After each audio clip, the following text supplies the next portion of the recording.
पाकिस्तान में कई बरसों से जेर हिरासत भारतीय खुफिया एजेंसी रा के एजेंट कुलभूषण यादव की दहशतगर्द कार्रवाइयों पर बनाई गई पाकिस्तानी फिल्म ढाई चाल का पहला गाना निकलो पाकिस्तान की खातिर यौम दिफा के मौका पर रिलीज कर दिया गया है, जिसमें फिल्म के मरकजी किरदारों को दिखाया गया है। निकलो पाकिस्तान की खातिर को मारूफ गुलकार साहिर अली बग्गा ने गाया है, जिसमें पाकिस्तान के गुमनाम हीरोज को खराज तहसीन पेश किया गया है।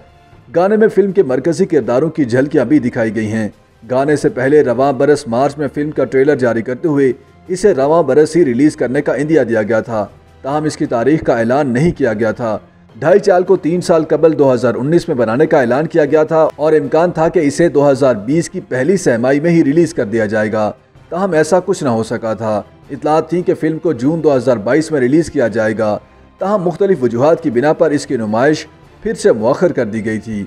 हदायतकार तैमूर शिराजी की फिल्म की कहानी फरहीन चौधरी ने लिखी है, जबकि इसे डॉक्टर इरफान अशरफ ने प्रोड्यूस किया है। हमायूं अशरफ, आयशा उमर, शमून अब्बासी, अदनान शाह टीपू, सलीम मेराज, अरीज चौधरी और रशीद नाज में दीगर अदाकारों पर मबनी फिल्म के ट्रेलर से इंदिया मिलता है कि इसकी कहानी पाकिस्तान में भारतीय मुदाखलत और दहशतगर्दी के गिर्द घूमती है।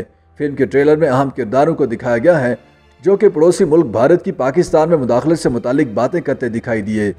ट्रेलर में दिखाया गया है कि जब भी भारत को अपने मजमूम मकासद पूरे करने होते हैं तब वो अपने शहरियों को मारकर उसका इल्ज़ाम भी पाकिस्तान पर लगा देता है। फिल्म में आयशा उमर को एक सहाफ़ी के तौर पर दिखाया गया था जो कि शमून अब्बासी की चाल चलती दिखाई देती हैं, जबकि शमून अब्बासी ने कुलभूषण यादव का किरदार अदा किया है।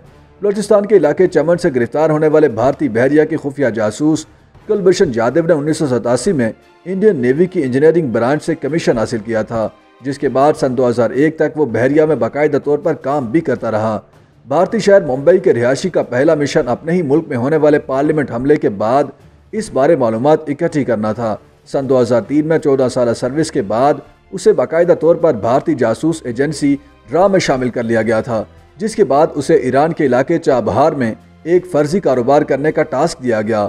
बाद अज़ा ये मुख्तलिफ औकात में पाक ईरान सरहदी इलाकों और बलोचिस्तान में दहशतगर्दों के जरिए कार्रवाइयों में मुलविस रहा। इस दौरान उसने पाकिस्तान में इंतशार फैलाने और दहशतगर्दाना कार्रवाइयों के लिए एक मजबूत नेटवर्क भी बनाया, जिसमें बलोचिस्तान में तखरीब कारी करने वाले अहलियतगी पसंद और कराची से ताल्लुक़ रखने वाले कौम परस्त अफराद से ताल्लुकात बनाए।